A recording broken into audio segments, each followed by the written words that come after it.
ముంబై నటి కాదంబరి జత్వాని వ్యవహారంలో రెండో అడుగు పడింది. ఇప్పటికే ఇద్దరు పోలీస్ అధికారులపై వేటు వేయగా తాజాగా కాదంబరి ఫిర్యాదు మేరకు కేసు నమోదైంది. శుక్రవారం రాత్రి ఇబ్రహీంపట్నం పోలీసులు వైసీపీ నేత కుక్కల విద్యాసాగర్ ఇతరులపై కేసు నమోదు చేశారు.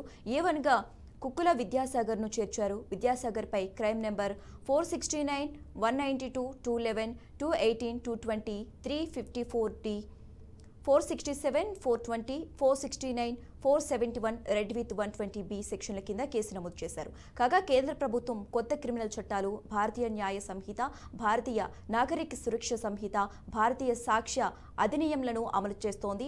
ఇబ్రహీంపట్నం పోలీసులు మాత్రం ఐపీసీ సెక్షన్లు చేర్చారు. ఎఫ్ఐఆర్ కింద మాత్రం అండర్ సెక్షన్లు 173 BNS అని టైప్ చేసి ఉంది. ఈ నేరం జులైకు ముందు జరిగింది కాబట్టి అన్ని ఐపీసీ సెక్షన్లే వర్తిస్తాయని ఇన్స్పెక్టర్ చంద్రశేఖర్ తెలిపారు.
ముంబై నటి కాదంబరి జత్వాని వ్యవహారంలో రెండో అడుగు పడింది. ఇప్పటికే ఇద్దరు పోలీస్ అధికారులపై వేటు వేయగా తాజాగా కాదంబరి ఫిర్యాదు మేరకు కేసు నమోదైంది. శుక్రవారం రాత్రి ఇబ్రహీంపట్నం పోలీసులు వైసీపీ నేత కుక్కల విద్యాసాగర్ ఇతరులపై కేసు నమోదు చేశారు.